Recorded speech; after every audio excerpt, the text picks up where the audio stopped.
Fala galera, Bandeira na área e aqui no nosso canal muito Botafogo de futebol e regatas. O Botafogo melhorou. Que isso, Fabiano? Um dia após o empate em 2-2, frustrante com o Santos no Newton Santos, você vem me dizer que o Botafogo melhorou? Ofensivamente, vamos falar sobre isso. O Botafogo piorou. Peraí, Fabiano.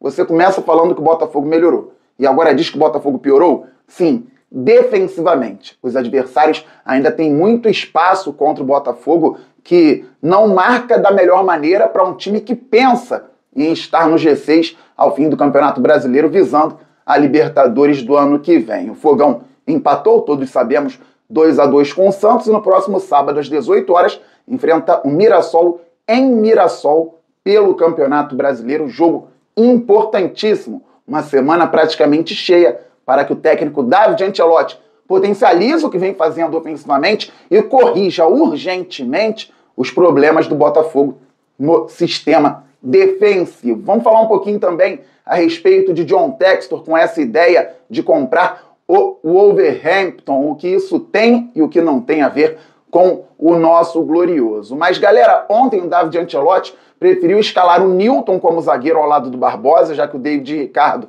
estava suspenso pelo terceiro amarelo. Ainda não temos o Bastos, o Pantaleão, só ano que vem os zagueiros. Muita qualidade que o Botafogo tem no elenco, eles não estão podendo jogar atualmente por questões físicas que já conhecemos. O Gabriel Silva segue no banco, ele é zagueiro de origem, foi contratado recentemente por empréstimo junto ao Volta Redonda, e na coletiva pós-jogo, o técnico disse que preferiu entrar com o Newton porque queria acelerar a saída de bola. Precisava de um zagueiro mais rápido ao lado do Alexander Barbosa. Acontece que o David Ancelotti poderia fazer o Botafogo acelerar essa saída de bola de outras formas, não exatamente colocando um volante na zaga, tendo um zagueiro no banco de reservas. E se ele queria mesmo explorar velocidade, não deveria ter acabado o jogo, já com 2-2, tendo o Telles e o Savarino no corredor pela esquerda. Porque ali nós tínhamos qualidade, experiência, mas jogadores que são mais cadenciados. Não tínhamos velocidade pelo setor, até para explorar um lado frágil da defesa do Santos, que é o lado direito, e eu falei aqui no vídeo pré-jogo, quando estava dando a escalação provável do Santos, falei que pelo lado direito eles têm dificuldade, nem por culpa do lateral, do Igor Vinícius, mas por conta das características do time hoje do Vojvoda. Então, o discurso do Ancelotti não bate exatamente com aquilo que aconteceu, principalmente após o 2-2. Pois bem, galera, o Botafogo, com poucos segundos, fez o gol, jogadaça do Danilo, que é muito acima da média, chapéu, depois saiu de 3 marcadores, deu passe para o Jefinho, que deu também uma assistência maravilhosa para o Joaquim Correa, que jogou bola ontem, além dos gols, o Joaquim Correa se movimentou bastante, marcou, desarmou, então foi um golaço. A partir dali, contra uma equipe desesperada, o Botafogo deveria ter sido mais contundente nas ações. Quer baixar um pouquinho o bloco? Baixa, mas quando sair, conclui o ataque, finaliza com qualidade. Eu falava no pré-jogo que o Botafogo deveria ter paciência. Imagina ganhar de um time grande que está lá embaixo na tabela brigando contra o rebaixamento, e esse time acabou de voltar da Série B, fazendo 1-0 com poucos segundos. Tudo certo para o Botafogo ganhar bem a partida. Nem falo golear, mas ganhar bem a partida. Só que após o gol marcado pelo Correa, o jogo se assemelhou ao jogo contra a LDU na Libertadores, que o Botafogo também fez um gol com pouquíssimos segundos e depois a LDU tomou conta do jogo. Só que contra a equipe equatoriana, aqui no Rio de Janeiro, o Botafogo conseguiu segurar o placar e infelizmente foi eliminado lá na altitude de Quito. Então o Botafogo tinha tudo para dominar o Santos, psicologicamente, tecnicamente, taticamente e fisicamente, que eles teriam que correr mais desde o início do jogo. Isso não aconteceu. O Botafogo se retraiu, o Santos veio um pouco mais para cima, até que veio o passe da direita ali e o Newton não conseguiu antecipar. O garoto Souza fez o gol. Lateral esquerdo com 19 anos. O Botafogo tem que prestar atenção aos detalhes. No pré-jogo, quando estava dando a provável escalação do Santos, eu falei, se for o Souza, olho no menino, 19 anos, lateral esquerdo, que vai mais ao ataque que o Escobar, outro lateral que acabou ficando no banco ontem, até entrou no segundo tempo. Olho no garoto, que é bom de bola. O Vojvoda projetou o time para jogar numa espécie de 3-4-3, 3-5-2 e liberou o Souza, pela qualidade que tem, como um ala. Ele já é ousado, é bom de bola. Entrou na área, se antecipou e empatou o jogo para o Santos. E quando estava 2-1 Botafogo, ele entrou na área e teve lá o lance do Vitinho, que tem muita gente achando que não foi pênalti, muita gente achando que foi pênalti. Infelizmente, no limite contra o Botafogo, a arbitragem vai e marca, e assim foi marcado. Mais uma jogada do Souza que não deveria ter recebido aquela bola em condições dentro da área. Então falta ao Glorioso, neste momento da temporada, a leitura. Tem que observar, tem que entender o que os adversários fazem e podem vir a fazer em situações contra o nosso próprio time. Foi falado no pré-jogo, olha o Souza. O garoto decidiu o empate, porque fez um gol e sofreu um pênalti muito bem batido pelo Barreal. Só que no primeiro tempo ainda, quando o jogo estava 1-1, o Botafogo resolveu botar a bola no chão novamente.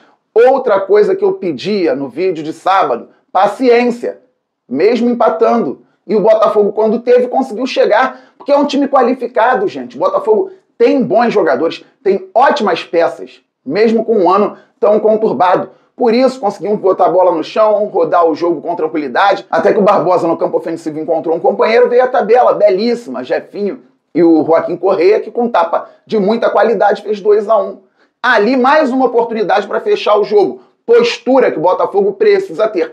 Ofensivamente, como eu comecei o vídeo, o Botafogo evolui. Jogadores como Jefinho e Joaquim Correia sobem de produção num momento importante da temporada. O Joaquim já tinha feito um jogo interessante contra o Ceará. O Jefinho tinha feito gol contra o Bahia, gol contra o Ceará e ontem deu 2 assistências. Jogadores qualificados, sabem jogar bola, precisam de um contexto favorável. E o Botafogo vem fazendo gols, construindo de forma até agradável de ver. Eu vinha falando que contra Inter e Flamengo o Botafogo tinha tomado 5 gols e não tinha feito gol. Então estava ruim o sistema ofensivo. Contra o Flamengo, tivemos, quando estava 1-0 para eles, uma oportunidade de ouro, com uma construção que começou lá atrás, foi passando pelos jogadores, o Ponte conduziu muito bem, encontrou o Santiago, ótima movimentação do centroavante Arthur Cabral, que no momento correto recebeu o passe do uruguaio, mas finalizou muito mal com a parte externa. Ali já tinha alguma coisa. Contra o Ceará, jogo equilibrado um pouco mais para o Botafogo. Tivemos o belo lançamento do Alan, passe do Vitinho para dentro, o Santiago estou para fora. Ótima construção, explorando uma deficiência defensiva do adversário. E no gol, tranquilidade, o Nilton de volante encontrou o Santiago entre linhas, e aí um belo passe para o Cris Ramos, que dominou e fez o primeiro do Botafogo. No segundo gol também, uma boa jogada do Santiago Rodrigues, a bola chegou até o Arthur, finalizou, voltou, Vitinho muito bem, conduziu, cruzou, o Cris Ramos cabeceou, a bola foi à travessão, voltou e o Jefinho fez um golaço. Então foram 2 gols bem construídos. O primeiro então nem se fala. E ontem, mesmo com poucos segundos, o Botafogo construiu bem o primeiro gol. O Danilo teve lance individual de muita qualidade, encontrou o Jefinho, que sabia o momento certo para dar o passe no espaço, para a transição do Joaquim Correia. E o segundo gol, com muita capacidade, tranquilidade, o Botafogo girou o jogo e conseguiu encontrar mais um tento. Só que defensivamente, o Botafogo não foi confiável em momento algum ontem, galera. O Santos conseguia transitar no nosso campo, um espaço entre linhas, os pontas do Botafogo com dificuldade também do encaixe na marcação. Então o Santos, que é um time que hoje briga lá embaixo, tinha facilidade para transitar. No segundo tempo, o Botafogo teve ótimas chances. O Brasão agarrou muito, verdade seja dita. Só que o Botafogo tem que dar um jeito de fazer o gol. Elogiar o goleiro adversário? Beleza. Ele é pago para isso, está lá para isso. Se ele é muito bom, ele vai ter êxito na maior parte do tempo. Só que o Botafogo precisa dar um jeito de fazer a bola entrar no gol adversário. 2-1, deixa o jogo muito solto contra um time grande que está lá embaixo brigando. E o Botafogo, infelizmente, não teve o senso de urgência necessário, pênalti marcado, Barreal empatou 2-2. O resultado foi péssimo, porque o Fluminense joga contra o Ceará no meio de semana e se vencer, passa o Botafogo, vai a 47 pontos, o Botafogo também tem 47, o tricolor carioca vai ficar com uma vitória a mais, e aí eles voltam a enfrentar o Ceará no final de semana no Castelão. E o Botafogo joga com o Mirassol, partida dificílima em Mirassol. O Botafogo tem condições de vencer o Mirassol, eu já deixo isso aqui claro, mas também tem que ter muito cuidado para não perder, porque o Mirassol tem muita condição de vencer o Botafogo e qualquer adversário do futebol brasileiro hoje. Concentração total, marcação firme. O treinador indicou ao fim da partida que pode usar até 3 volantes, não sei se vai fazer isso o David Ancelotti. Então, galera, o Botafogo melhorou bem ofensivamente, pode melhorar mais, e aí precisa concluir melhor,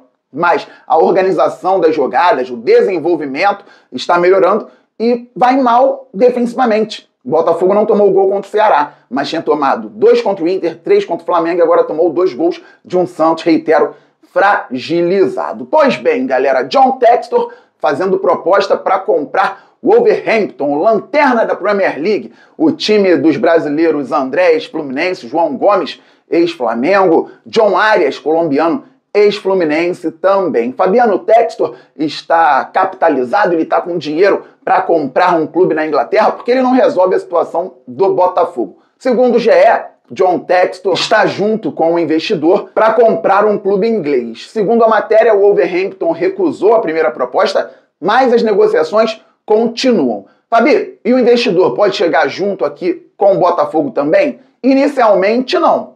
A ideia do Textor é comprar um clube inglês. Isso pode fazer muito sentido para muita gente no mundo dos bilhões, no mundo dos investimentos nos esportes, porque uma parte da torcida pode não entender bem. Se o Textor teve problemas no Lyon, muitos problemas políticos também lá na França. Se o Textor tem problemas hoje aqui no Botafogo, como alguém vai querer se associar ao John para que ele compre um clube na principal liga do mundo ou até na Championship, que é a segunda divisão inglesa? Galera, porque comprar um clube na Inglaterra pode fazer sentido para muitos investidores. Lá, o dinheiro nasce assim de uma forma interessante, impactante também, claro, com muito trabalho e organização, coisa que o Brasil tem que aprender com a Premier League. Não tem que copiar tudo da Europa, não sou desses também, mas a Premier League é um modelo de sucesso de futebol, a segunda divisão inglesa também, então pode fazer muito sentido para muita gente comprar um clube na Inglaterra. E o John Textor, eu sempre falei isso aqui no canal, tem uma ótima rede de contatos. Networking do norte-americano é fantástico. Ele pode sim conseguir um investimento para comprar um clube na Inglaterra. Não sei se vai ser o Wolverhampton, o Marçal veio de lá, inclusive, em 2022, mas se não for, o John tenta comprar um clube na segunda divisão inglesa, ele quer investir por lá. Fabi, e o embrólio aqui no Botafogo? Bem, a Eagle segue querendo tirar os poderes do Textor, não quer que ele decida sozinho o que pode e o que não pode fazer no Botafogo. O planejamento para a temporada que vem já começou com a presença do Textor, acionista majoritário do clube, e da Eagle, mas ainda não sabemos o que a justiça vai dizer mais para frente, se o Textor segue ou não à frente do Botafogo, e o próprio Glorioso tem um planejamento a ser feito se for para Libertadores direto na fase de grupos, ou seja, terminando o Brasileirão no G4, muito difícil na condição atual. Tem outro planejamento se for através do G6, pegando pré-Libertadores no início do ano, e outro se for para Sul-Americano, que pode ser tenebroso para o Botafogo em termos financeiros e termos também de visibilidade. Então temos que torcer muito para que o Glorioso vá para a Libertadores, mesmo que seja no G6, já que fase de grupos hoje está bem difícil. Botafogo 8 pontos atrás do Mirassol. Se vencer o confronto direto no sábado, ainda vai ficar 5 pontos atrás do adversário, com poucas rodadas a serem disputadas no Brasileirão. O John Textor segue buscando investidores também pensando no Botafogo. Ele não está pensando apenas em comprar o clube na Inglaterra. Ele quer resolver a própria situação à frente do Glorioso e busca investimentos para isso. Seja para comprar o Botafogo tirando o clube da Eagle, ou mantendo o Botafogo na Eagle, mostrando para os outros sócios que ele tem capacidade de gestão e recursos financeiros para que seja feita realmente uma administração saudável com o Botafogo sendo competitivo, brigando por títulos. Então é importante entendermos isso, galera. John Textor quer comprar um clube inglês há muito tempo. Pode se aproximar disso? Sim. Pode ter investimento externo para isso? Também. Deve, inclusive. E aqui no Botafogo, como está o raciocínio dele? Permanecer à frente do clube. Primeira ideia dele é manter o clube na Eagle, mas se não for possível, ele quer recomprar o Botafogo, continuando à frente do Glorioso. Não sei se todas essas situações serão resolvidas em pouco tempo, acho difícil, é muita coisa grande, são bilionários envolvidos, são empresas na indústria do futebol, na indústria do esporte, mas a gente tenta aqui de alguma forma concatenar a ideia, passando os principais pontos para vocês. Beleza, galera? Estamos muito juntos. Estou gravando este vídeo logo após o programa Placar Aberto na Placar ao vivo aqui no YouTube. Quinta-feira estarei de volta lá na Placar, no Placar Aberto ao vivo às 18 horas. Você me segue no Fute Bandeira no Instagram e no TikTok e, claro, também segue aqui o canal Fabiano Bandeira. Se não for inscrito, se inscreve, deixa o like e ativa o sininho. Ninguém pode perder conteúdo por aqui. Estamos muito juntos. Saudações alvinegras. Aquele abraço. Valeu, fui, fogo!